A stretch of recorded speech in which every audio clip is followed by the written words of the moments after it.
Práticas de encontro. O grupo Práticas de Encontro desenvolve trabalhos a partir dos cruzamentos epistemológicos envolvidos em qualquer investigação de produção de conhecimento, cujo recorte se dê a partir do território e suas práticas socioespaciais, seja dentro ou fora dos ambientes institucionais.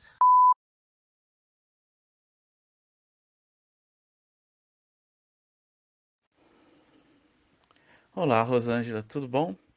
Então, vamos fazer esse encontro pelo WhatsApp, né?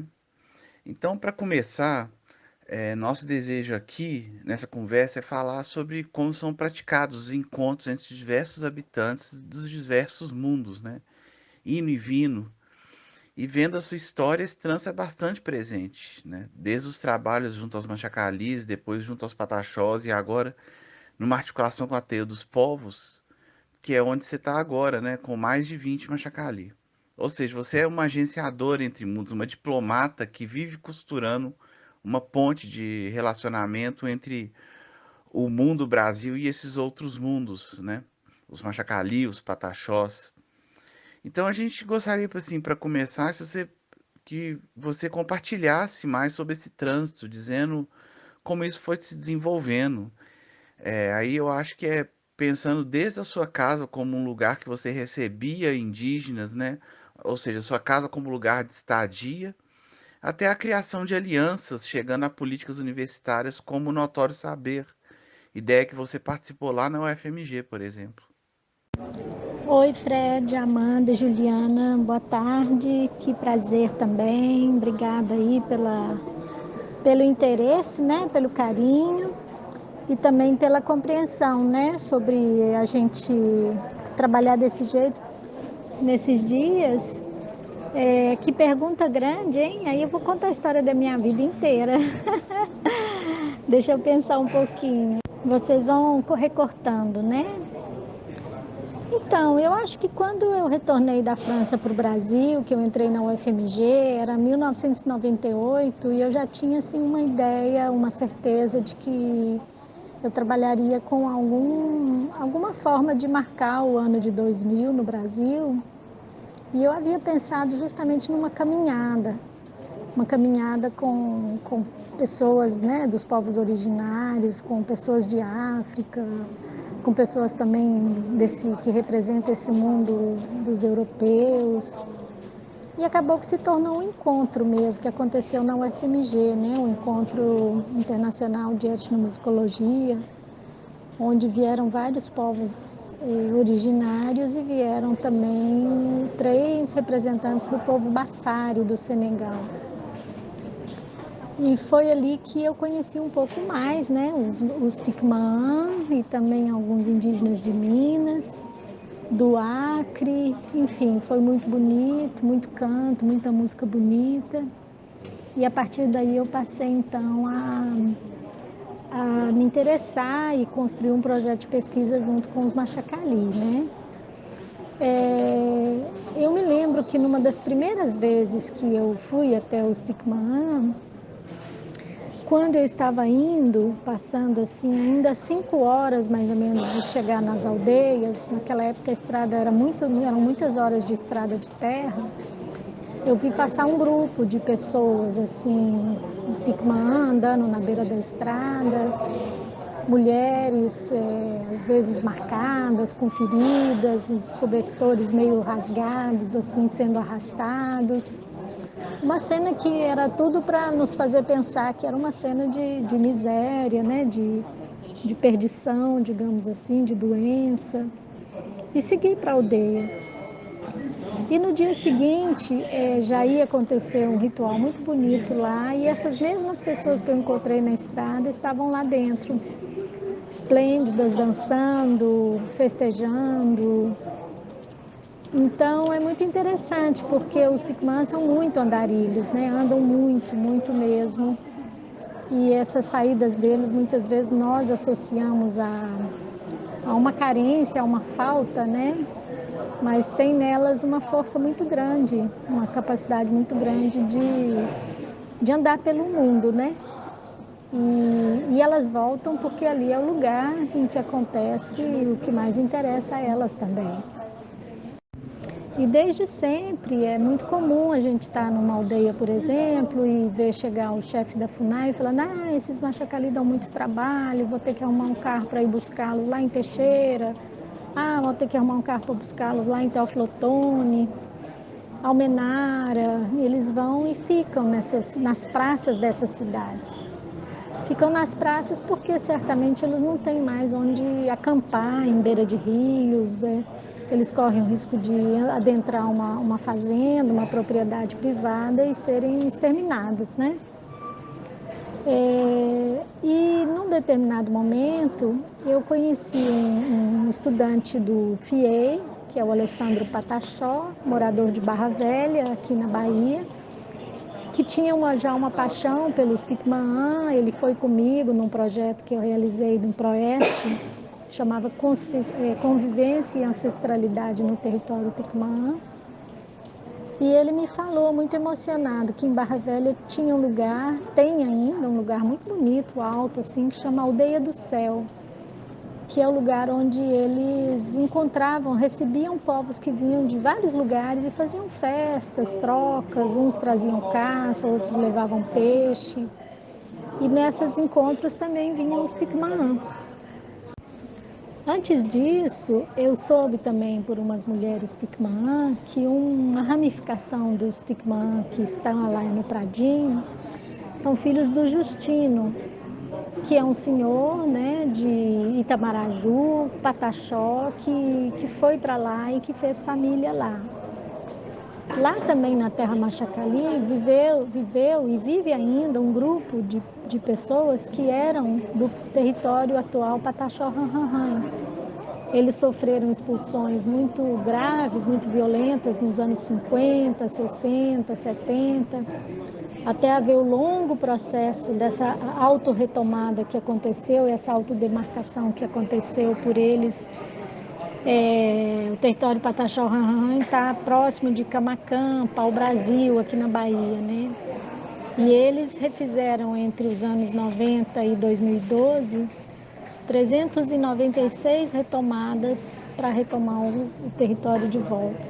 Mas nisso alguns se espalharam, né? Alguns foram para a terra Machacali e vivem ali próximos, não dentro do território, mas em localidades próximas ali. Então essa circulação sempre houve, tanto porque os povos gostam de andar, de pesquisar, de procurar, de coletar, é uma forma de manejo também da floresta, né? Mas houve também porque houve expulsões, houve invasões dos lugares onde eles tinham suas aldeias e suas roças. Então, quando eu conheci o Alessandro Patachó, sabendo desse parentesco, né, além desse Justino ser um Patachó, ele levou para a aldeia o ritual do Patachu, que é um ritual muito bonito, os cantos deles são muito fortes quando eles fazem esse ritual, assim, é um ritual de muita alegria. E o Patachu para eles é um guerreiro muito forte que os defendeu muito nas lutas contra os Borum, os Botocudo. Aí nós fizemos esse projeto de viajar com eles até Barra Velha. E eles foram extremamente bem recebidos lá.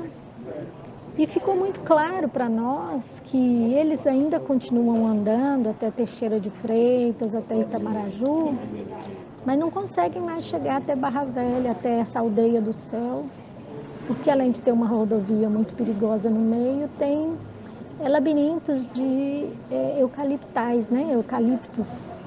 Nós mesmos, mesmo sendo guiados pelo Alessandro, tivemos dificuldade de chegar até o território de Barra Velha, tamanha é o apagamento das marcas do território quando chegam essas plantações de eucalipto, né?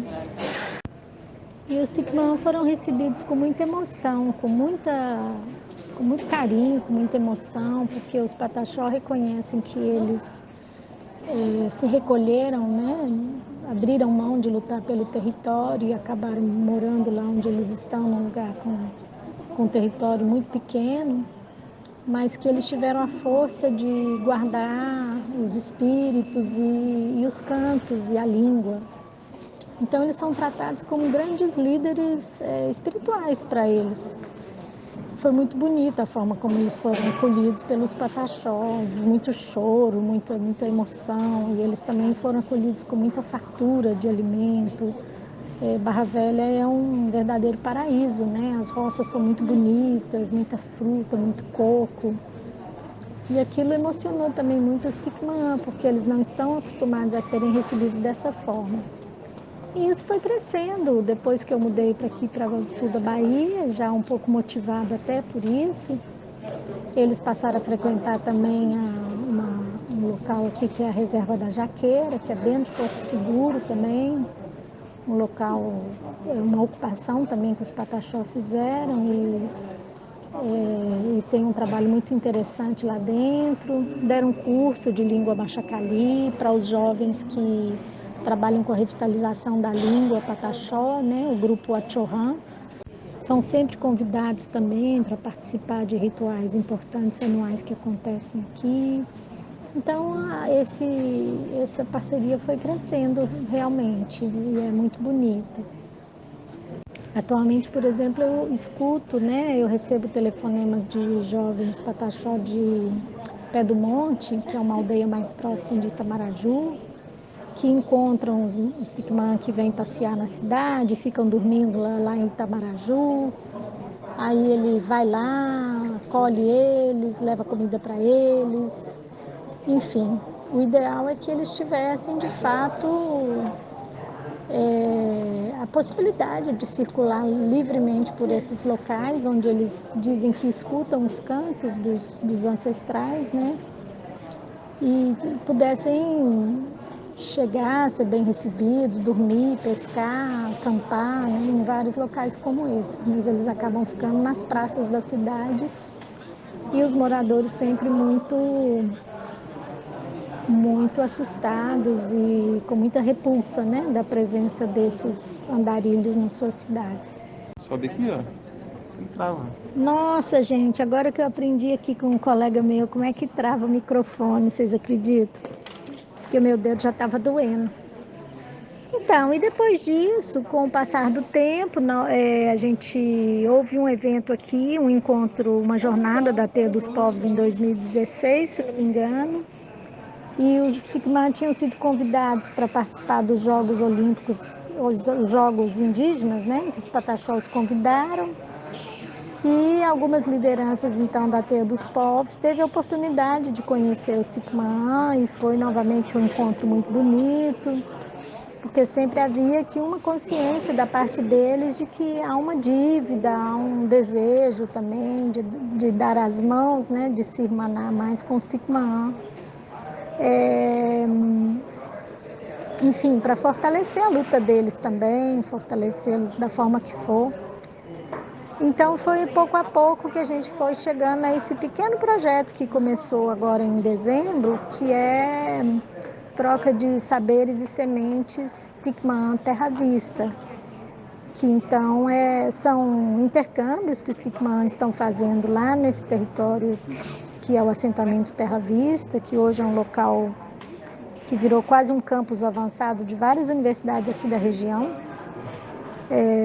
porque deu muito certo lá toda a transição agroecológica, produção de cacau e de chocolate orgânico, conseguiram eliminar a fome, todas as pessoas lá dominam a escrita, enfim. São muitas conquistas que esse assentamento fez, né? Liderado pelo mestre Joelso, que é doutor aí da Escola de Arquitetura. E eles então decidiram acolher os Tiquimã e realizar esse projeto com eles, bom, veio um primeiro grupo, foi embora, levou várias sementes, depois amanhã chega o segundo grupo. E é muito bonito ver como é que funciona, como que os agricultores lá são muito abertos, né, a recebê-los. Parece que fizeram anos de antropologia e, na verdade, são melhores que os antropólogos. para lidar com o povo que fala outra língua, enfim, que é muito diferente. E ao mesmo tempo, quando eles chegam lá nessa mata, eles têm a impressão de estar no elemento deles, né? É sempre assim, uma coisa de muita intensidade, muitos cantos. Cada encontro ali é marcado por uma coisa muito bonita deles. É isso, não sei se eu respondi o que vocês queriam. Tem mais coisa? A última coisa é que nada disso acontece de graça, né? É muita produção, muita mendicância para conseguir 30 mil reais, para conseguir um ônibus, para conseguir alimentação. Porque eu percebo, né, que na atualidade os Stickman têm despertado muito interesse do mundo artístico, do mercado da arte e tudo, mas a forma como eles estão vivendo ainda não é uma coisa que interessa a sociedade nacional, né? Então, além dos problemas assim de produção, a gente enfrenta o fato de que lá as pessoas morrem muito, de que a vida é muito vale pouco, né? E que por isso são projetos assim que a gente marca, desmarca, porque acontece coisa demais na vida deles, né? Mas vamos seguindo, vamos seguindo. Não sei se vocês vão conseguir tirar alguma coisa daí, tá bom? Um beijo. Oi, Rosângela, tudo bom? Aqui é a Juliana. Não, na verdade, a gente gostaria de conversar o tanto que você puder, assim, né? O tanto que você quiser falar com a gente está aqui é, disposto a te ouvir. Uma coisa que a gente estava interessado também em te perguntar era justamente sobre o projeto da Universidade do Sul da Bahia, porque eu sei que foi um projeto novo, né, do projeto da expansão universitária, e que tem um projeto, tem uma forma de universidade diferente, né, não é a forma da universidade que vem sendo implementada no Brasil, e nessa região estratégica, assim, né? Uma região que tem o convívio de populações de diferentes povos, de conflitos agrários, de conflitos políticos, de conflitos entre o turismo, a pressão que o turismo faz e as formas de viver da população local, né? E como que a instituição da Universidade do Sul da Bahia, desse projeto, dialoga com a comunidade, e esse projeto político-pedagógico novo que foi implantado, como que ele foi pensado nesse local e nessa realidade? Oi, Juliana. Então, a gente chegou até a publicar um livro que chama Universidade Popular Encontro de Saberes. Eu tenho o PDF dele, porque a Edufba colocou ele num repositório, né, para consulta online. Falando um pouco do que foram as experiências dos primeiros anos de implantação da universidade e dos pilares também, né, que marcam a construção dela. Eu estou falando isso porque a gente veio para cá, o Gustan e eu, muito encantados, né, com o projeto inicial, que de fato era um projeto que fazia jus à importância da região, que pretendia que fosse uma universidade. Pra vocês terem uma ideia, a gente tem um SISU nacional, mas metade das vagas são feitas para um SISU regional, que tem critérios próprios para que na universidade entrem pessoas da região. Porque o que aconteceu durante todo esse processo de interiorização das universidades, de expansão, foi que foram criadas universidades no interior, mas quem vinha para elas eram estudantes do eixo sul-sudeste, como sempre, né? Então, assim, em primeiro lugar, a gente chegou a uma configuração de uma universidade com estudantes, praticamente 80% de estudantes negros quilombolas indígenas. Foi criado Foi feito o fórum social da universidade, vieram mais de 2.000 delegados, representantes dos movimentos sociais da região, para definir as políticas da universidade. Tem um relatório disso muito bacana. E era preciso que tanto as políticas de permanência estudantis quanto a estrutura da universidade fizessem jus a essa população, né? Porque que adianta você ter 80% de estudantes negros e ter um currículo totalmente eurocêntrico, por exemplo, né? Então, para isso era necessário que a estrutura curricular também fosse totalmente repensada, né? E aí a universidade ela tinha proposta de não ter cursos relacionados a profissões, né? Que hoje em dia já tem se demonstrado também bastante falida essa ideia de formar pessoas para o mercado de trabalho. Eram cursos mais amplos, de caráter interdisciplinar, o curso de bacharelado interdisciplinar em humanidades, a licenciatura em humanidades. Tinha também uma ênfase muito grande para os cursos de licenciatura, porque a Bahia tem um déficit enorme de professores graduados. Então, a universidade construiu um programa junto com as escolas daqui, do governo estadual, de vários projetos conjuntos, inclusive os docentes da universidade atuarem nos colégios de ensino médio. Enfim, assim, tudo para dizer que a gente começou com um projeto muito bacana, muito inclusivo, muito transformador, de formar cidadãos muito conscientes. O primeiro ano era um ano comum para todas e todos os estudantes, já voltado para uma formação mais, enfim, uma formação mais política, talvez, né? Talvez seja esse o termo. Só que, pouco a pouco, um grupo de professores que entrou na universidade já muito com o intuito de assumir a liderança, assumir os cargos, acabou tendo, né, ganhando as eleições. A primeira vez que houve eleição aqui, eles ganharam. Na verdade, a vice-reitora, que era a vice-reitora nomeada pelo ministro junto com o reitor, que era a liderança dessa proposta, a vice-reitora assumiu um outro caminho, né? Enfim, para nós, ela foi uma traidora do projeto. Então, toda essa construção bem bacana está sendo desfeita. A universidade, então, agora está fadada a ser uma cópia bem medíocre das universidades tradicionais do Brasil, com um agravante de que ela tem pouquíssimo recurso, né? Então ela está sucumbindo agora, por exemplo, a essa proposta do Reúne Digital, que eu não sei se vocês sabem o que é.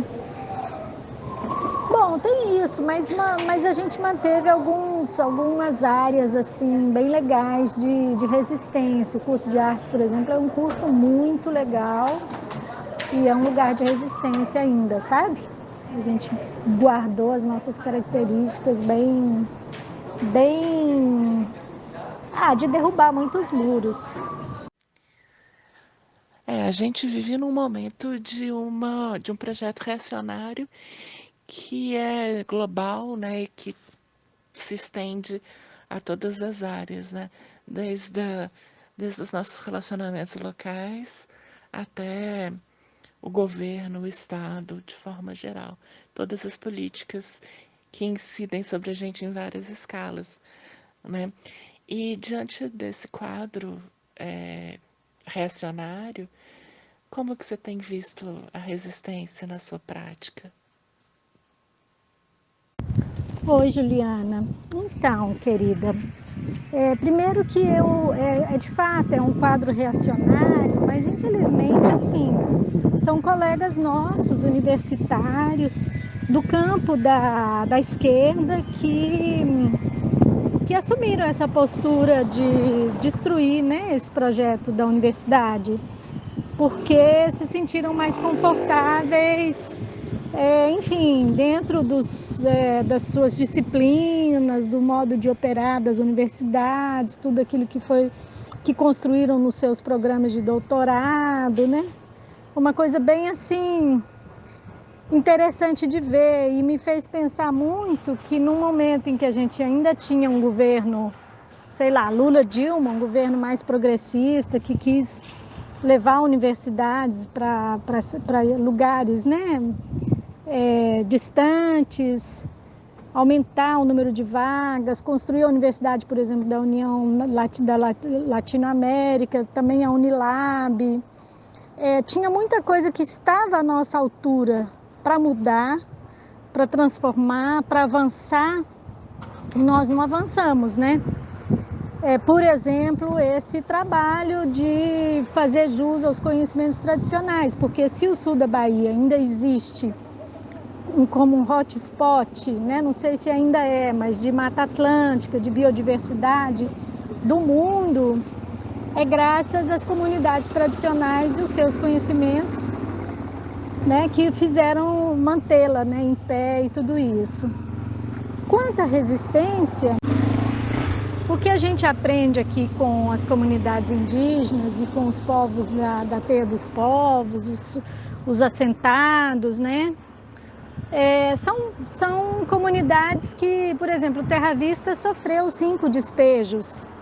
Eles entraram em 300 pessoas, houve um momento que ficaram só 25 famílias, hoje são 75.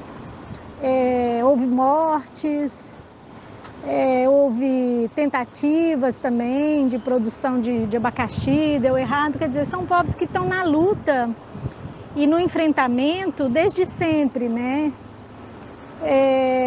Então, eles, de uma certa forma, a gente se fortalece muito estando próximo deles, porque a gente percebe que a energia é muito diferente, né? Eles sabem que a luta deles não é dentro das instituições, é num outro lugar, né? Então é um aprendizado muito grande mesmo, né? Você vê que isso passa muito pela força do corpo, pela prática mesmo da dança, do ritual. Um corpo que dança é um corpo que vai à luta, é um corpo que enfrenta, né? Um corpo que sai na rua, que não se resguarda tanto quanto os nossos corpos que se disciplinaram demais, né? Eu acho que é muito forte essa questão do corpo. Quando eles falam assim, a nossa luta começa no ritual, é porque o ritual é um lugar de provação física também, né? Passar uma noite inteira dançando não é para quem quer, é para quem pode, né? E a formação do guerreiro aqui, por exemplo, entre os pataxó ranranran, é o ritual. Eles falam assim, para a pessoa fazer o cacique Nailton, né? Ele fala que para eles fazerem uma retomada, como que a formação da juventude era feita, é no ritual, depois eles participam de mutirões, depois eles estão prontos para as retomadas. Então, que é esse corpo coletivo, né? Que se constrói no ritual e que serve aos mutirões. É muito importante de ver tudo isso. A luta do povo da Serra do Padeiro também, Tupinambá, né, que ficaram com a Polícia Federal ocupando a terra deles por mais de 6 meses. Então, que tem marcas de bala, né, no corpo. A coisa está num outro tempo, né? A luta deles não é o nosso tempo, né, de relação com o atual governo federal. Vem de antes e está em outro lugar também. Tem uma coisa que eu esqueci de responder para a pergunta do Fred, é que lá para os Tupinambá, e geralmente isso acontece com os povos, com vários cantos de povos indígenas, os cantos, os repertórios de cantos são verdadeiros caminhos. Eles cantam os caminhos que são percorridos pelos agentes que estão ali presentes no momento do canto. Então, o caminho é uma coisa constante mesmo. É a dinâmica deles, né? Pois é, a gente vive num país que foi justamente fundado nessa lógica, né, de que o encontro com o outro é um encontro de destruição do diferente, né? Se encontra com o outro para destruir a diferença e se rememora para colocar todo mundo no mesmo tempo, né? E para eliminar temporalidades distintas, né? Encaixar todo mundo na mesma linha reta temporal. É, então, práticas que vão contra essa lógica que é da própria Constituição nossa como nação, elas vão contra uma coisa que é muito mais arraigada, muito mais profunda do que e que muitas vezes vai ser maior do que mesmo as posições políticas, ou as visões em relação ao Estado, né? Porque elas estão numa constituição muito mais arraigada de como que a gente se constitui e entende o mundo, né? É uma prática muito radical nesse sentido, né? A de se colocar não em frente ao outro sem ser em oposição e compreender outras temporalidades sem entender que elas estão num passado, ou já são superadas, ou já foram, já deveriam ser superadas, né? Em prol de um futuro idealizado. Então, nesse sentido, esse tipo de projeto, ele é muito radical, né? Ele é muito mais radical do que um projeto de bem-estar social somente. Rosângela, no início da conversa, você falou, você construiu uma imagem assim que ficou muito, que marcou muito aqui, que é essa imagem das pessoas andando com os seus cobertores e você achando que aquilo era um sintoma ou era uma mostra de uma pobreza, de uma falta, né? E na verdade você depois descobre que aquilo ali, aquela caminhada, aquela ocupação do território se dá pela caminhada, pelo caminhar, né, por parte dos Machacali. E agora você falando do canto, do corpo que é preparado pelo ritual para sobreviver e para resistir, né? Então eu fiquei o tempo, enquanto você construía essas imagens assim, eu ficava pensando no Cosmopista Machacali Pataxó, que foi um filme que você de alguma forma participou, né? E que é um filme que mostra justamente isso que você fala no início da nossa conversa, que é de como é que essa reconexão dos Machacali, dos Ticamum e dos Pataxó, ela aconteceu, né? E é interessante porque durante o filme, na volta com esse corpo que passa pelos rituais, por um corpo que passa por essas provas de resistência. A Kombi, no final, né? O filme ele tem 1h30, 1h40. A gente tem um terço do filme com aquela filmagem mostrando os viajantes, né, dessa cosmopista cantando, né?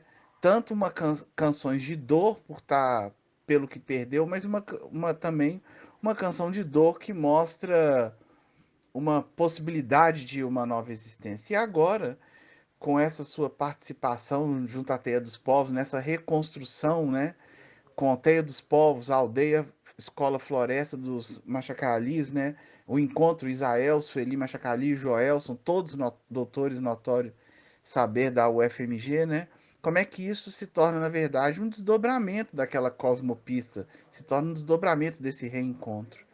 Então eu acho que seria legal agora você comentar um pouco com esses reencontros, com essas recosturas, né? Que elas estão acontecendo e que você está tão presente ajudando a fazer. Acho que seria interessante você falar assim, para onde é que essa recostura tá apontando? Que outros povos estão surgindo nesse reencontro Machacali, Pataxó, Teia dos Povos, né? Então, Fred, eu mesma não sei te dizer, né? Eu acho que acontece muita coisa assim que a gente não sabe, a gente não vê. Mas, por exemplo, o território Pataxó-Ranhan é muito próximo do Terra Vista. Fica em Pau-Brasil, que é próximo ali de Arataca. E eles são grandes parceiros, né? E também parceiros espirituais de muita gente do Terra Vista. Participa todas as sextas-feiras dos torés que são organizados lá no território Pataxó-Ranhan.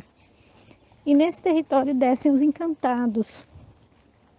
Todas as retomadas que foram feitas lá nesse território, eles dizem que elas foram decididas, anunciadas e mostradas, coordenadas e protegidas pelos encantados. O cacique Nailton, a dona Maria Muniz, a esposa dele, que é uma pajé muito importante, eles não fazem nada sem essa consulta aos encantados. Então, nós fomos lá, né, com os Ticmã, participaram de um toré lá, que é um ritual muito diferente dos rituais das aldeias Ticmã. Mas os Pataxó-Ranhan falam que tem chegado encantados Machacali lá. E falam Machacali durante as sessões. E aí aconteceu também que uma mulher Machacali encontrou essa dona mocinha, que é a pajé desse toré, que cresceu junto com ela lá no território Machacali, porque foi para lá que o pai dela se afugentou fugiu, né, quando foi expulso da terra. Então são várias conexões que vão acontecendo, né? Com os Machacali, lá no Terra Vista também outras coisas aparecem. Tem jovens indígenas que vêm do sertão, do Nordeste, que vão passar tempos lá e que conhecem eles e que vão construindo também vínculos. Eu não sei ainda o que é que vai surgir, né? Os encontros que eles fazem dentro das matas lá, alguns eu nem participei, mas houve um momento em que eles acharam as taquaras onde crescem os morotós, que são xamânicos para eles, né? São espíritos. Então eles estão sempre encontrando, né? Parentes deles. Os bichos que eles encontram nas matas são como parentes. Olá, Rosângela, Amanda aqui falando agora. Gratidão por estar compartilhando com a gente. Está sendo um prazer poder te escutar. E você fala dessa abertura agora para o imprevisto, né? Que se dá muito na guiança do mundo espiritual. E isso mostra como tudo está sendo alinhavado, né? Entre vários planos e que essa história também é contada e guiada por potências que extrapolam o mundo material, né? Que também fazem parte dele, né? Você falou de como essa guiança se dá, né? De como os passos se dão com essa conexão, né, com o astral. E eu queria entender porque a gente faz parte de um contexto muito racional, né, que tem muita dificuldade de compreender e aceitar essas relações com o mundo espiritual. E você, fazendo parte da academia, eu queria entender como é que é essa relação, assim, como é que você se posiciona na relação com esse mundo espiritual, como é que também se dá essa relação dele com a academia, como é que esses processos vão se tecendo entre várias dimensões. O grupo Práticas de Encontro é formado por Frederico Canuto, Amanda Sica, Daniel Menezes, Everton Jubini e Juliana Marques, julho de 2022. Com o apoio de Universidade Federal de Minas Gerais, Pós-Graduação em Arquitetura e Urbanismo da Universidade Federal de Minas Gerais, FAPEMIG, CNPq e CAPES, uma realização dos grupos Narrativas Topológicas e Práticas de Encontro.